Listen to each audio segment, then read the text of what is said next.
Okay student, now the topic is consumer equilibrium. इससे पहले मैंने बताया था कंज्यूमर इक्विलिब्रियम को कैलकुलेट करने के लिए दो अप्रोच हैं। उन दो अप्रोच के हेल्प से हम फाइंड आउट कर सकते हैं कि कौन कंज्यूमर इक्विलिब्रियम है या नहीं है। तो कार्डिनल अप्रोच जो मैंने बताई थी, कार्डिनल अप्रोच आपको सीखनी पड़ेगी। जिसमें कार्डिनल अप्रोच के अकॉर्डिंग जो भी सेटिस्फैक्शन है हम उसको यूटिल्स में नाप सकते हैं उनके अकॉर्डिंग। ये एजम्पशन है। ओके, तो वहाँ से हमने यूटिल्स निकालना सीखा, टोटल यूटिलिटी निकालना सीखा, मार्जिनल यूटिलिटी निकालना सीखा, है ना। फिर उनके बीच में रिलेशनशिप भी सीखा। एंड नेक्स्ट टॉपिक फिर हमने पढ़ा क्या, law of diminishing marginal utility. जैसे जैसे हम एक और मतलब कंजप्शन करते जाएंगे किसी एक यूनिट का बार बार, तो उससे मिलने वाली जो उपयोगिता है, यूटिलिटी है, वो क्या होती जाएगी, वो कम होती जाएगी, गोज डाउन, है ना। ये पढ़ा था हमने लॉ में। अब मैं आपको यहाँ पे बता रहा हूँ कंज्यूमर इक्विलिब्रियम होता क्या है। तो यहाँ पे डेफिनेशन में आप देख सकते हो, consumer equilibrium refers to the situation.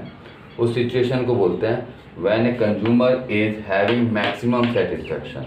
Consumer को कैसी होनी चाहिए, having maximum satisfaction with limited income, income भी उसकी लिमिटेड होनी चाहिए उसमें। And has no tendency to change his ways, और उसका कोई इरादा नहीं है बदलने का एग्जिस्टिंग एक्सपेंडिचर, उतना उस पर खर्च करने के लिए, है ना। ऐसा कोई वे नहीं है। ओके, अब कंज्यूमर इक्विलिब्रियम जो है वो डिस्कस किया जा सकता है इन टू सिचुएशंस में। First, consumer spend his entire income on a single commodity. एक वस्तु पे खर्च करता है अपनी पूरी income, entire income. Okay, entire word यहाँ पे मतलब पूरी कंप्लीट है। या फिर दूसरी कंडीशन सिचुएशन हो सकती है, consumer spend his entire income on a two goods, two commodity. तो देखते हैं, पहले हम सिंगल वाला समझते हैं, फिर उसके बाद हम टू वाला समझेंगे। So now we will learn consumer equilibrium in case of single commodity. Topic आपका ये है, ठीक है। तो इस टॉपिक के लिए आपको ये लॉ यूज करना पड़ेगा, law of DMU, diminishing marginal utility. आपको बताया था मैंने, as we consume more and more unit of a commodity the marginal utility derived from each successive unit goes down और गोज डिक्रीजिंग। इसी को बोलते हैं लॉ ऑफ DMU। तो DMU का यूज हम यहाँ पे करेंगे to explain the case of single commodity. Okay, to explain how the consumer equilibrium in case of single commodity. तो कंज्यूमर क्या करता है, consumer purchasing a single commodity will be at equilibrium, तब तक खरीदेगा जब तक वो इक्विलिब्रियम तक होगा।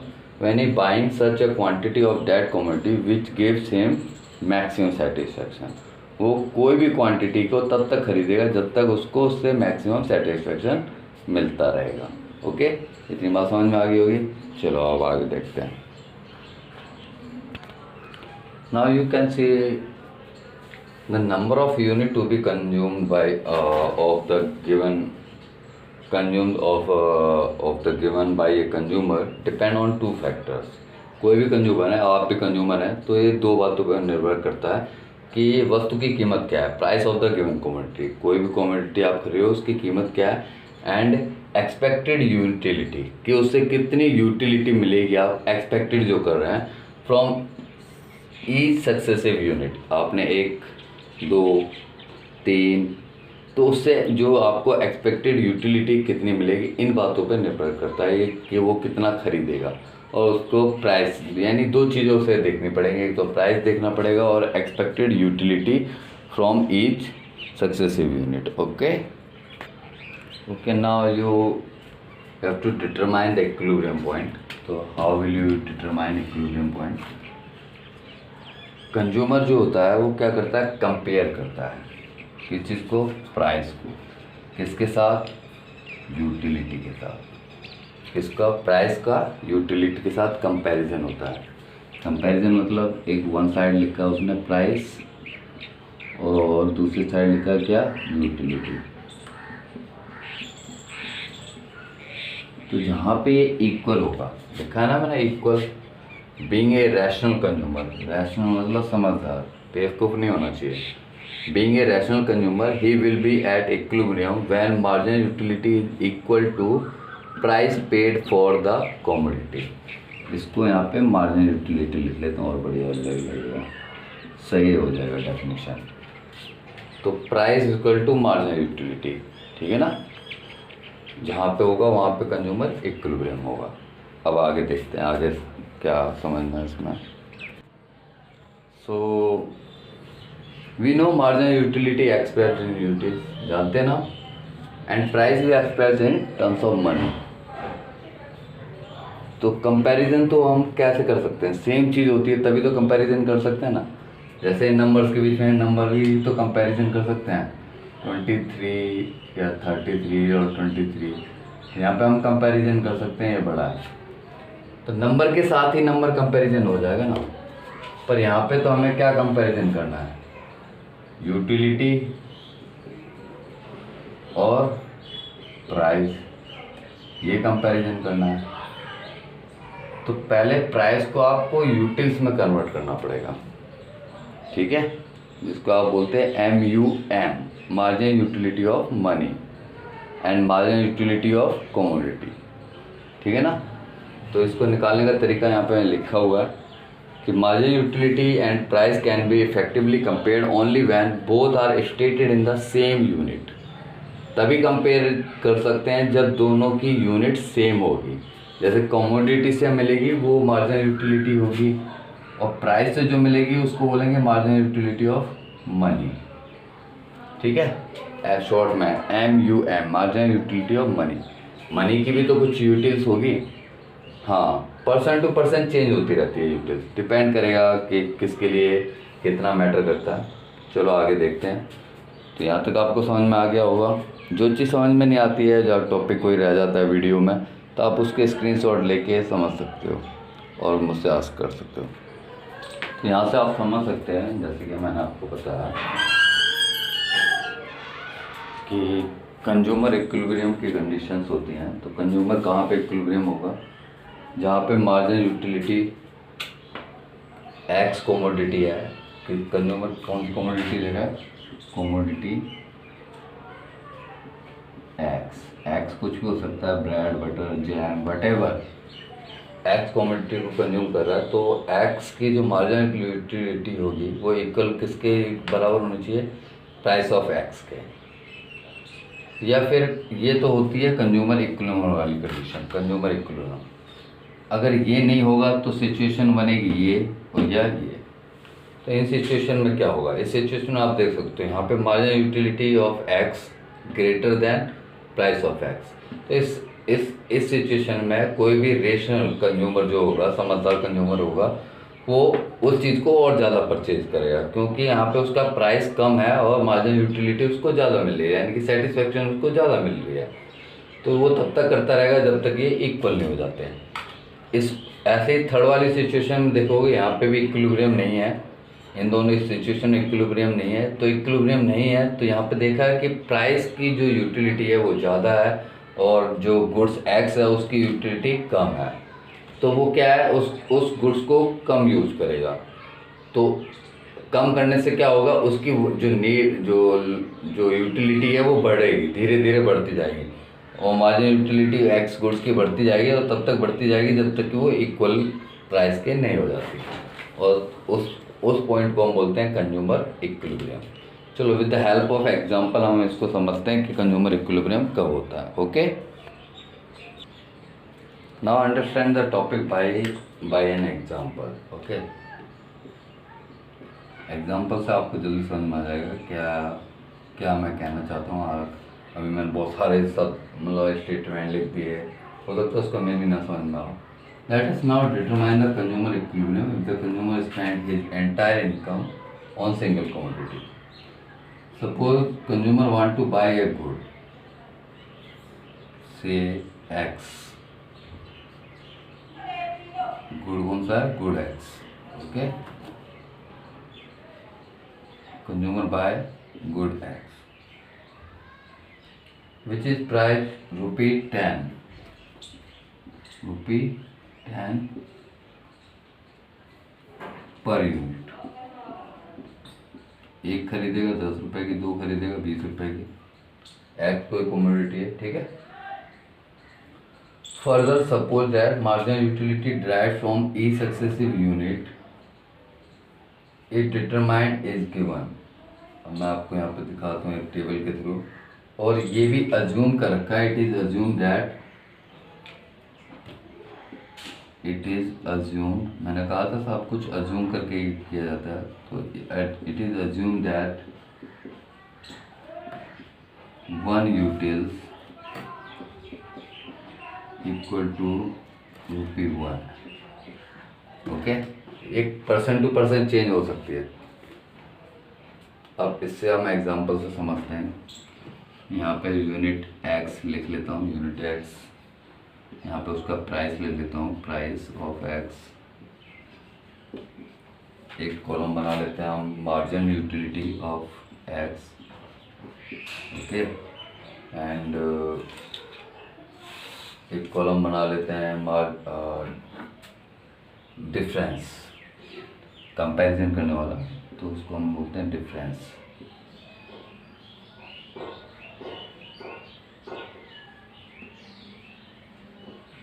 डिफरेंस कह लो या कंपैरिजन कर लो, कंपैरिजन का कॉलम। और एक लास्ट कॉलम बना लेते हैं रिमार्क का, जिसमें अपना रिमार्क्स बताएंगे कि इस सिचुएशन में क्या हुआ। ओके, यूनिट 1 प्राइस कितना है, ₹10। ओके, मार्जिन यूटिलिटी सपोज करके आपने अज्यूम की कि आपने उस वस्तु से कितना मिल रहा है आपको, 20 मार्जिन यूटिलिटी मिल रही है, ठीक है ना। तो मार्जिन यूटिलिटी इन रुपी के फॉर्म में कितना हो जाएगा, 1 यूटिल्स इक्वल टू 1 रुपी।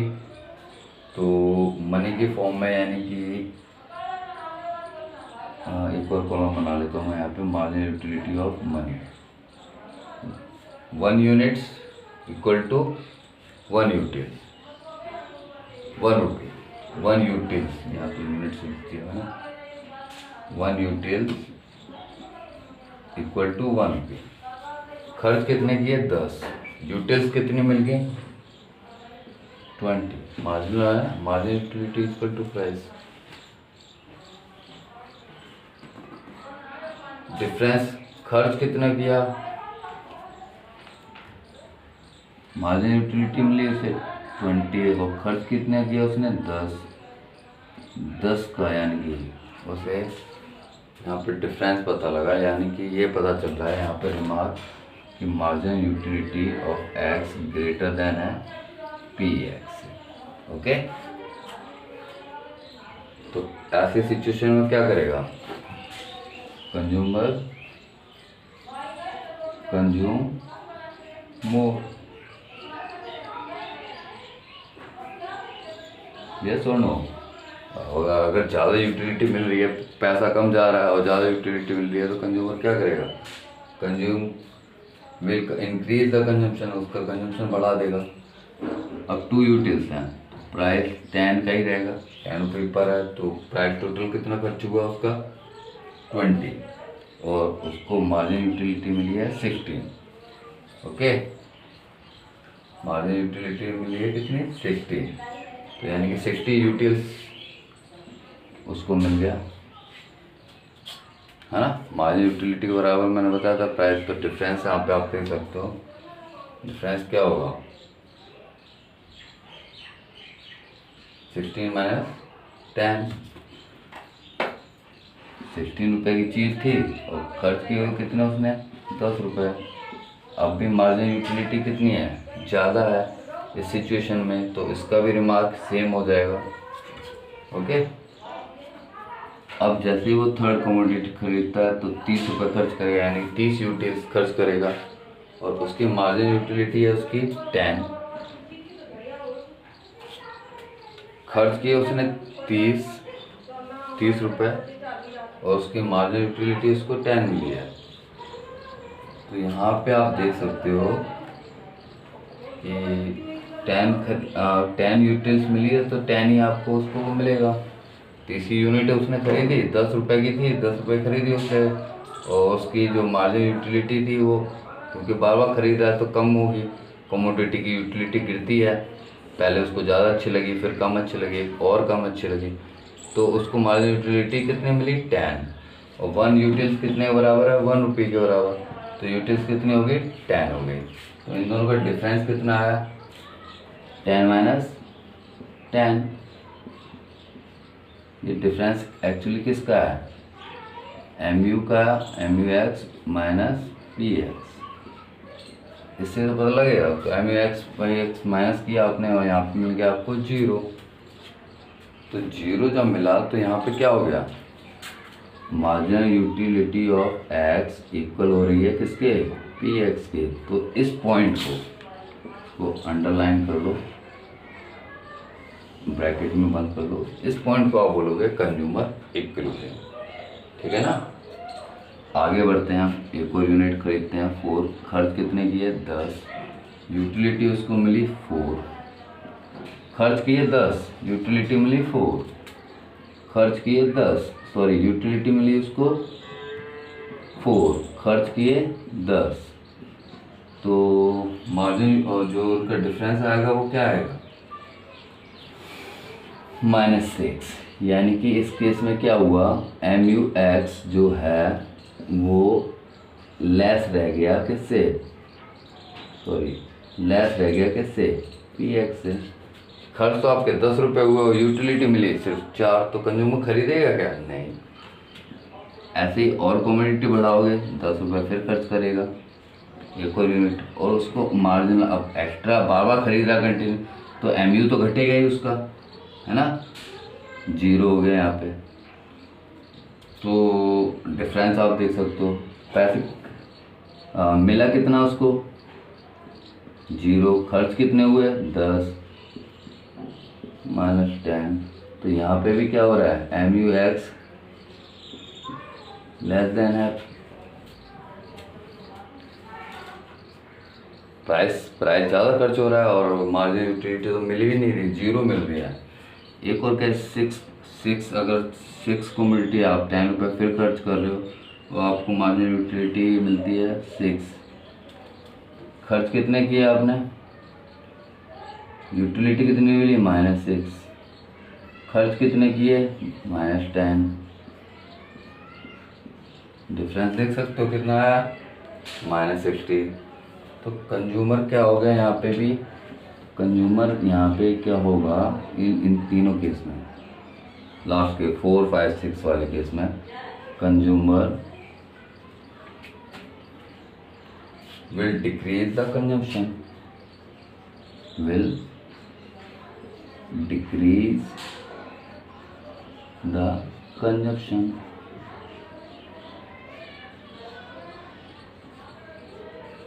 उस वस्तु का वो कंजम्पशन कम कर देगा। अब कम कर देगा तो ये ऑटोमेटिकली बढ़ने लगेगी उसकी यूटिल, और दोबारा से वो यहाँ पे आ जाएगा, तो फिर दोबारा कंज्यूमर इक्विलिब्रियम होगा। अगर ज़्यादा यूटिल मिलेगी तो कंज्यूम ज़्यादा करता रहेगा, और ज़्यादा कंज्यूम करता रहेगा तो यूटिल कम होती जाएंगी, मार्जिनल यूटिलिटी कम होती जाती है, हमें बताया था लॉ के अकॉर्डिंग। तो फिर दोबारा से वो यहाँ पे आ जाएगा और यहीं पे आके उसको सेटिस्फेक्शन मिलेगी, ये कंज्यूमर इक्विलिब्रियम है। ओके, आई होप आपको समझ में आ गया होगा। इसका ग्राफिकल रिप्रेजेंटेशन भी होता है, जो कि मैं आपको नेक्स्ट वीडियो में समझाऊंगा। Thank you, have a nice day. और अगर कोई टॉपिक लगता है आपको जो नहीं समझ में आया तो आप मुझसे पूछ सकते हैं। थैंक्स।